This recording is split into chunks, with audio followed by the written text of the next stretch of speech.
Hello అండి, నేను అరుణానందగిరి. పొద్దుటి నుండి పక్షులను చూసుడు వీలైతలేదు. చూద్దాం రండి. మరి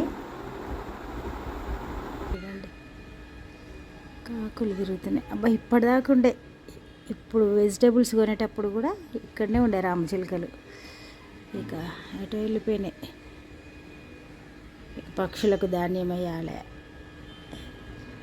రోజు వేయాల్సి వస్తుంది. ఫ్లవర్స్ చూడండి. అయితే వర్షం ప్రతిరోజు కంపల్సరీ ఏదో ఒక టైంలో పడుతుంది.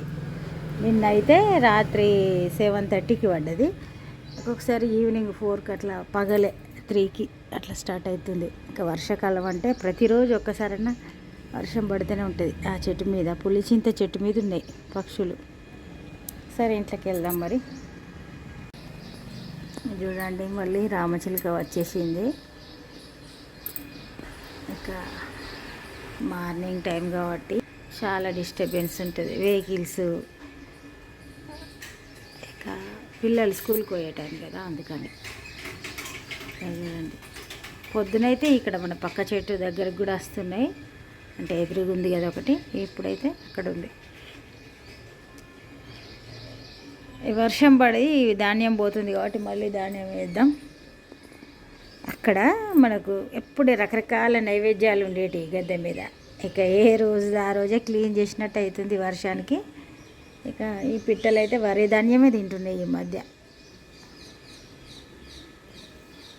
చిన్న చిన్న బ్లాక్ పిట్టలు అయితే వరి ధాన్యం తినాయి, ఊర పిచ్చుకలే తింటాయి. ఇక ధాన్యం వేద్దాం, మర్చిపోతున్నా. ఓకే, ధాన్యం వేద్దాం. ఇక చూడండి, వెజిటేబుల్స్ ఎప్పుడు మన దగ్గరికి వచ్చే రవ్వ తెచ్చింది. ఇక అప్పుడే చెత్త బండి ఉండే కాబట్టి బాగా డిస్టర్బెన్స్ ఉండే, నేనేం షూట్ చేయలే. కూరల చింతకాయలు ఇవైతే చిక్కుడు జాతికి చెందినవి, చాలా ఆరోగ్యకరమైనవి.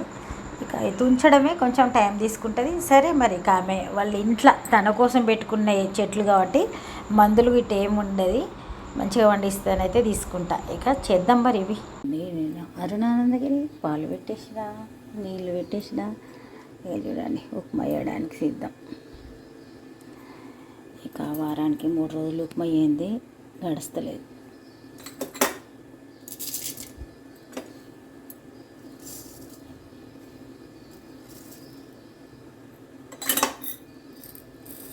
మార్నింగ్ నుండే చిట్టి పక్షులు రావడం స్టార్ట్ చేసినాయి. కొంచెం మనకు స్టవ్ మీద అర్జెంటు పనులు అయితేనే అక్కడికి వెళ్ళి చేయించవచ్చు. ఈరోజు ముగ్గులు వేసినాక వెంటనే స్టార్ట్ చేసిన బ్రేక్ఫాస్ట్ చేయడం. ఒక్కొక్కసారి గ్యాప్ ఉంటుంది, వారు అలా అర్జెంట్కి వెళ్ళేది ఉందని అర్జెంటుగా స్టార్ట్ చేసిన. ప్రతిరోజు ఒక రకంగా ఉండదు, ఒకటే ఇంట్లో ఉన్నా కానీ ప్రతిరోజు మన దినచర్యల తేడా ఉంటుంది. టకటక ఉప్మా పొయ్యి మీద వేస్తే అప్పుడు పక్కకు టీ పెట్టి ఉంచిన అంటే ఇక కొంచెం ఒక 5 నిమిషాలు అటు ఇటు చూడడానికి టైం ఉంటుంది. డిస్టర్బెన్స్ స్టార్ట్ అయింది. ఇక మనకు తెలిసిందే కాబట్టి చేసేస్తా. ఒకవేళ అయినాక చూపించడానికి ప్రయత్నం చేస్తా. మళ్ళీ మన వంట మొదలైంది. ఇక రైస్ పెట్టిన. ఇక్కడైతే చారు వేసుకోవడానికి పచ్చిమిర్చిని ఇట్లా వేడి చేద్దాం. ఇక్కడ చూడండి, అది కూరల చింతకాయలు నేను ఉడకబెట్టి ఇక 10 నిమిషాలు అయింది. ఇప్పుడు ఇవి 2 టమాటాలు వేసి పోపు వేసుకుంటే మంచిగా ఉంటుంది. చారు కూడా వేసుకుందాం. ఇంకా రోజు ఒక వంట ఏం వంట వేయాలో మనకు అర్థం కాదు. ఇక దానికి తోడు చల్లగా వాతావరణం, అప్పటిదప్పుడే వర్షము. పొద్దున సాయంత్రం ఇవాళ మార్నింగ్ 6 నుండి కొంతసేపు వర్షం పడ్డది, ఇప్పుడంతా ఎండ కొడుతుంది. సరే, ఇక అన్నీ కట్ చేసినాక పోపేసుకుందాం. ఇక కర్రీ చేసుకుందాం. సింపుల్ కర్రీ అనుకోవచ్చు. ఇక రోజు వెజ్జే ఉంటుంది కాబట్టి ఇక సింపులే ఉంటుంది. వారానికి ఒకసారి నాన్ వెజ్ చేస్తా అంటే తిని ప్రశాంతంగా ఉండే టైం కూడా ఉండదు వేరే రోజులల్లో. అంటే నేను ఇంట్లోనే ఉంటా కానీ అట్లా అమ్మవారి గిట్ట ఇక అల్లం పేస్ట్ చేద్దాం. ఇక ఆటో ఆగితే మన ఇంటికి ఎవరైనా వచ్చిండ్రా ఏంది అని చూడ్డానికి వెళ్ళిన. ఇక అట్లా మన ఇంట్లో మాట్లాడినట్టే ఉంటుంది, సెల్ ఫోన్లు మాట్లాడుకుంటూ పోతాయి. అయితే ఇక్కడ వెహికల్స్ ఆగితే కూడా మన కోసమే ఎవరైనా వచ్చిండ్రా అని చూసుకోవాల్సిన పరిస్థితి. ఇక రోడ్డు పక్కకుంటే ఇట్లా. ఈ కర్రీ చాలా టేస్ట్గా ఉంటుంది, ఇంకా ఆరోగ్యానికి కూడా మంచిదే. గింజలు కూడా ఉన్నాయి కదా. అయితే కొందరికి చిక్కుడు ఇట్లాంటి గింజ ధాన్యాలు ఉన్నాయి నచ్చుతాయి, కొందరికి అస్సలు నచ్చదు. ఇక నచ్చకపోయినా ఈరోజే తెచ్చింది కదా కూరగాయలు అమ్మటామే.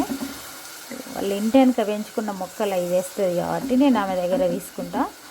ఇంకా వరవ్వ ఆమె వాళ్ళ ఇంట్లో తన కోసం పెట్టుకున్న మొక్కలు అవి వేస్తుంది కాబట్టి ఇంకా మందులు గిట్ట ఏమయ్యేది అనే ఉద్దేశంతో ఇక తీసుకున్నా. నేను తీసుకున్నంటే పక్కకు పోయి అబ్బా నన్ను పంపిస్తున్నవా అని బాధపడుతుంది.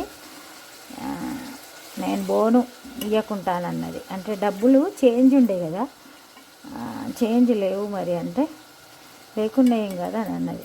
కానీ ఎట్లా సర్ది ఇవ్వాల్సిందే మార్నింగ్ టైం కాబట్టి అట్లా బోను చేయమని వస్తుంది. నెలకోసారన్నా వస్తుంది, ఇంకా 15 రోజులకు కూడా వస్తుంది. సరే, ఆరోగ్యకరమైంది, మందులు వేయని కదా అన్నట్టుగా నేను తను నచ్చినప్పుడు కంపల్సరీ తీసుకొని పంపిస్తా.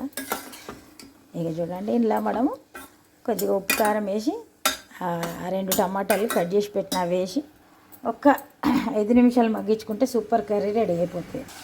ఓకే, కొందరికి ఇంట్లో టమాటాలు వేస్తేనే నచ్చుతుంది, కొందరికి ఏమో వేయకుండా ఇట్లా ఫ్రై లాగా తింటే నచ్చుతుంది. ఎన్ని ఉన్నాయి సమస్యలు.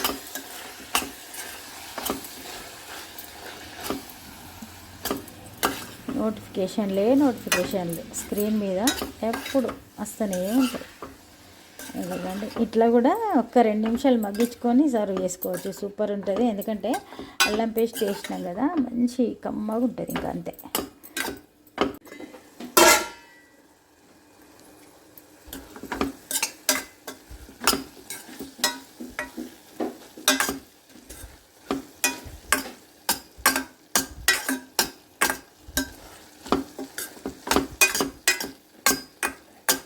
తినాలనుకుంటే మనం ఇప్పుడు ఇట్లా ఉండంగా కూడా కొద్దిగా గరం మసాలా గిట్ట వేసుకొని అట్లా తినచ్చు, అదొక స్టైల్.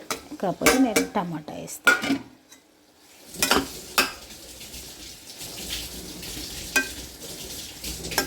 ఇప్పుడు ఇదంతా పైకి అందాం, కొద్దిగా కొత్తిమీర కూడా వేద్దాం. ఫైనల్గా వేసుకునేది వేరే, ఇది వేరే. కొత్తిమీర చాలా మంచి కమ్మటి ఫ్లేవర్ ఉంది. ఇది కొంచెం ముదిరిన తర్వాత అది మంచి వాసన వస్తుంది, ధనియాల వాసన మంచిగా వస్తుంది. ఇక ఒక 5 నిమిషాలల్లో టమాటాలు మగ్గిపోతే మరి మనం కర్రీ దించుకోవచ్చు. ఇక ఈ లోపల చారు కూడా చేసేస్తాం.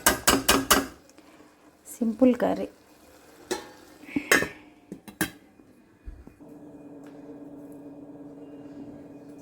ఇక పచ్చిమిర్చి ఇంట్లో వేసి తర్వాత ఉల్లిగడ్డలు కూడా వేద్దాం. ఇక్కడ చూడండి,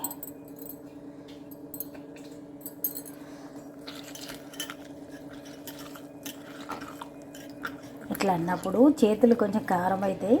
చిన్న పిల్లలకు ఉండేది ఉంటే మాత్రం అట్లాంటి వాళ్ళు ఇట్లా చేయొద్దు. ఎందుకంటే వాళ్ళకు మనం మొహం తుడవడము, కళ్ళు ఏదైనా అంటిందంటే తుడుస్తాం కదా, ఇక మండుతుంది. అందుకని నేను మన పార్లర్లో ఫేషియల్ ఉంటే కూడా ఇట్లాంటి పనులు అస్సలు చేసేదాన్ని కాదు. ముందే తెలుస్తుండే ఈరోజు పగలస్తామని చెప్పేటోళ్ళు ఎక్కువ శాతం. ఇక నాకు అనుకూలంగా ఉన్న కస్టమర్లే ఉండేటోళ్ళు.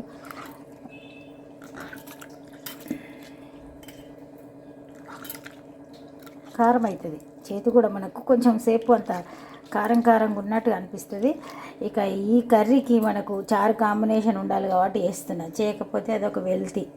చల్లచారు చేద్దాం అనుకున్నా, కాకపోతే ఇంకా ఇదే చేయాలి. దానికి చల్లచారు ఏరు కదా అని అడుగుతారు. అట్లా స్కూల్ నుండి పిల్లలు ఇంటికి వెళ్తుండ్రు, కరెక్ట్గా మన లంచ్ పిల్లలు ఇంటికి వచ్చే లంచ్ టైంలో వేస్తుంది కదా మునుపు కూడా, ఇప్పుడు కూడా అట్లనే కావాలి. ఇంటికి వెళ్తుండ్రు స్కూల్ నుండి. ఇక మన కర్రీ అయినట్టు స్టవ్ బంద్ చేసుకుందాం. ఇలా ఇష్టం ఉన్న వాళ్ళు మరి ఇంకా మసాలా పొడి వేసుకోవాలనుకుంటే వేసుకోండి, కాకపోతే వేసుకోకుండా ఉంటేనే మంచిగా ఉంటుంది. అల్లం పేస్ట్ ఉంది కాబట్టి, కొత్తిమీర ఉంది, ఇక సూపర్ టేస్ట్ ఉంటుంది. వెల్లుల్లిపాయ, జీలకర్ర, ఆవాలు లేకుండా ఏమని కాదు చారుకు. కరివేపాకు వేసి కొద్దిగా పసుపు వేసుకుంటామంటే మన సూపర్ చారు రెడీ అయిపోతుంది. స్టవ్ బంద్ చేసిన. కాకపోతే ఇది రోజు ఒకరే అంటే చూసిన వాళ్ళే చూస్తారని కాకుండా కొత్త వాళ్ళు కూడా వస్తారు కదా, ఇక అందుకని మరి అన్నీ చూపించాల్సి వస్తుంది. ఇక్కడ చూడండి పోపు వేసుకుందాం.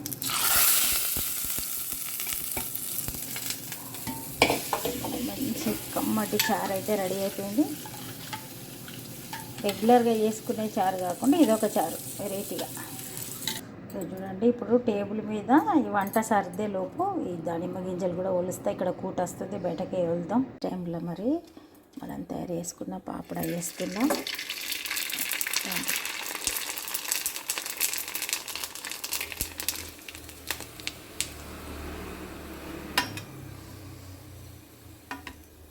ఇది కొంచెం ఆయిల్ హీట్ కాకపోతే కావు, ఆయిల్ హీట్ అయిందంటే మాడిపోతుంది. అట్లా ఉంటాయి, పలుసగా ఉంటాయి కదా, జాగ్రత్తగా చేయాలి. 2 చేతులు కూడా వాడితేనే బెస్ట్. ఇంకా చేసేస్తాను. చూడండి సూజీ వడియాలు రెడీ అయిపోయినాయి. టేబుల్ మీద సర్దుకొని లంచ్ చేసేద్దాం. మరి మన వంట చూద్దాం రండి. ఇక వేడి అన్నం, ఇక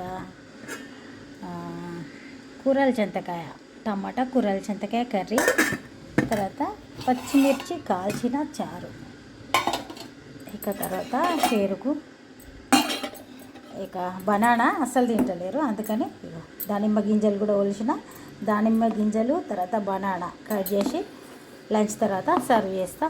ఇది ఇప్పటికీ లంచ్ టైం దాకా నేను చేసిన పని. ఇక ఇప్పుడు కొద్దిసేపు ఒక మంచి బుక్ చదువుకోవాలనుకుంటున్నా. ఇవి చూడండి, ఇవి అవిసె గింజలు, ఇవి పండ్లు తిన్న తర్వాత మళ్ళీ ఇది మన లంచ్ అయితే.